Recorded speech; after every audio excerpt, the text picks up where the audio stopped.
Vous suivez la télévision Isanganiro. Bienvenue à ce rendez-vous de l'information au sommaire de cette édition. Clôture fin mars de cette année du programme national alimentaire de sécurité alimentaire plutôt et de développement rural des régions de Limbo et du Mosso. Un programme financé par l'OFIDA. Un des partenaires sur ce projet s'inquiète néanmoins du non-déblocage des fonds pour honorer leurs engagements. Début ce samedi du 36e sommet des pays africains.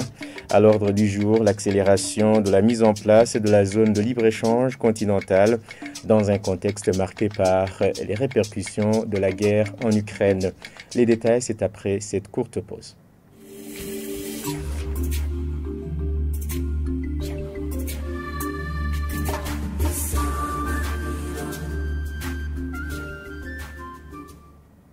Page justice pour débuter ce journal. Les dossiers des justiciables devraient être numérisés, souhait émis par les députés burundais lors de l'analyse du projet de loi portant révision du code judiciaire au Burundi au cours de cette semaine. Le ministre en charge de la justice a répondu que cette question est en cours de traitement. Les détails avec Omer Ndouayo. Inquiet des pertes des dossiers au sein des tribunaux, les députés demandent au ministère de la Justice de procéder à la numérisation pour une bonne conservation. Beaucoup de jugements sont mal conclus suite aux pertes des dossiers. J'aimerais demander au ministre de songer à la numérisation de ces dossiers pour éviter ces pertes. Ici, Domine Banyangimbona, ministre de la Justice, explique que cette problématique est en cours de traitement. Cet autre député revient sur la question d'autonomie de gestion pour les tribunaux de résidence. Certains jugements ne sont pas exécutés au sein des tribunaux de résidence sous prétexte du manque de moyens de déplacement. N'est-ce pas nécessaire que ces tribunaux aient une autonomie de gestion pour un bon déroulement des activités? Le ministre Banyangimbona dénonce des tricheries au niveau des présidences des tribunaux qui ont voulu tromper le ministère en charge des finances alors qu'en revanche, ils se trompent eux-mêmes. Le problème survenu est que suite au fait que les présidents des tribunaux ne produisaient pas des rapports montrant l'utilisation des fonds reçus, ils ont demandé peu de moyens que le ministère des Finances a ensuite accordés. Le problème réside donc à la gestion de ces fonds. Le ministre Banyangimbona dénonce des tricheries au niveau des présidences des tribunaux qui ont voulu tromper le ministère en charge des finances alors qu'en revanche, ils se trompent eux-mêmes. Les commerçants louant des échoppes dans différents marchés des communes doivent signer des contrats avec ces dernières. Dans une conférence de presse tenue cette semaine, le ministre en charge de l'Intérieur trouve que l'attribution aux particuliers des places dans les marchés est à l'origine de la hausse des marchandises à cause de la hausse des prix de location des échoppes. Suivez Martin Iteretse, il est ministre en charge de l'Intérieur.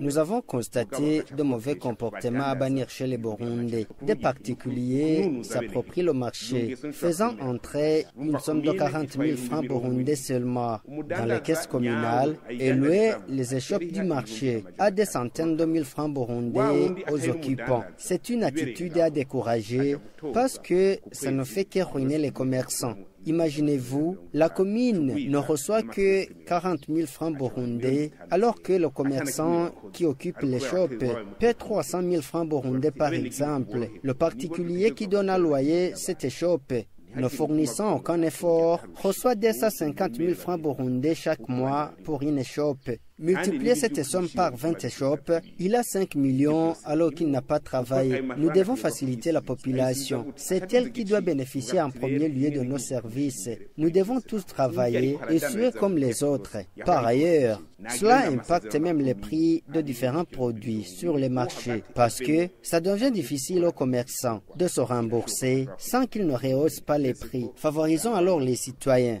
Le particulier ne peut pas avoir une place. Il faut que le commerçant signe le contrat avec la commune et paye les 40 000 francs burundais qu'il y faut. Ce qui est dommage. J'ai appris que ces gens-là vendent même ces kiosques de la commune en raison de millions. Sur quelle base peux-tu vendre une propriété de la commune et sur autorisation de qui? La propriété de la commune revient à la commune et celle du citoyen aux citoyens même. Découragez cette attitude des gens qui ruinent les citoyens.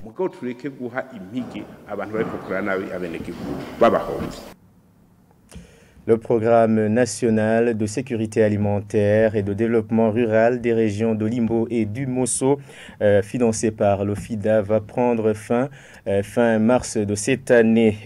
Annonce faite ce vendredi lors d'un atelier d'évaluation de ce projet. Une des inquiétudes soulevées par un des partenaires de ce projet est qu'il va prendre fin alors qu'ils n'ont pas encore reçu les fonds pour honorer leurs engagements. Sheila Irambona pour plus de détails. Les cadres du ministère de l'Agriculture, ceux du ministère des Finances et du FIDA s'étaient réunis ce vendredi pour évaluer les activités réalisées par le programme national de sécurité alimentaire et de développement rural, un projet qui a œuvré dans la plaine de Limbo et de Mosso. Le coordinateur du projet, Damas Nhelaniwagira, a indiqué qu'ils sont satisfaits du projet, qu'il espère que ce projet continuera à aider les bénéficiaires. Le projet avait pour objectif la sécurité alimentaire, la lutte contre la pauvreté et l'amélioration de la nutrition dans 5 provinces. Comme vous le savez, un projet, il est calé dans le temps, en espérant que ce que nous avons réalisé s'inscrit aussi dans la durée. Néanmoins, quelques partenaires de ce projet se sont montrés réticents quant à cette satisfaction. Ils n'ont pas reçu de fonds comme promis par le projet pour honorer leur engagement et de demander s'ils seront payés avant la clôture de ce projet. Nous allons vers la fin de ce projet au 31 mars, mais certains prestataires ne sont pas encore payés. Nous n'avons pas les mêmes assurances qu'au 31 mars nous serons payés. Le coordinateur de ce programme les tranquillise. Il y a eu des inquiétudes qui ont été soulevées en ce qui concerne le paiement de certaines dettes, notamment en représentant des prestataires de services. Je voudrais le rassurer, notre devoir comme projet, c'est de payer les factures, les déclarations de créances justifiées avant le 31 mars. Le 31 mars de cette année, ce projet sera clôturé. L'autorité qui a représenté le gouvernement dans cet atelier a rassuré qu'après la remise et reprise, le gouvernement va tout faire pour que les activités réalisées puissent continuer à aider la population. Actualité internationale pour clôturer ce journal. Les dirigeants africains se réunissent ce samedi et dimanche pour le 36e sommet des pays africains. Selon Africa News, l'accélération de la mise en place de la zone de libre-échange continentale dans un contexte marqué par les répercussions de la guerre en Ukraine et la persistance d'insurrections armées est l'objectif de ce sommet. Images et commentaires. Au moins 35 présidents du continent seront présents samedi et dimanche prochain pour le sommet annuel de l'Union africaine, avec comme objectif cette année l'accélération de la mise en place de la zone de libre-échange. Initialement, ce marché commun qui doit réunir 1,3 milliard de personnes et devenir le plus grand marché mondial devait être effectif dès juillet 2020. Près de 3 ans après, le projet est encore au stade de balbutiement et les dirigeants espèrent lui donner un bon coup d'accélérateur lors du 32e sommet de l'UA qui se tiendra à Addis Abeba en Éthiopie en parvenant à surmonter leurs divergences. Car des réticences entourent ce projet, notamment sur le protocole de libre circulation des personnes et des biens. Certains pays rechignent à l'idée de devoir se retrouver avec des afflux importants de personnes qu'ils ne pourraient pas contrôler. De plus, si tous les pays de l'UA, à l'exception de l'Érythrée, ont adhéré à la zone de libre-échange, les discussions achoppent également sur le calendrier des réductions des droits de douane, notamment pour les pays les moins développés. Ainsi se referme ce journal. Merci pour votre attention. Bonne suite des programmes sur la télévision Isanganiro. Au revoir.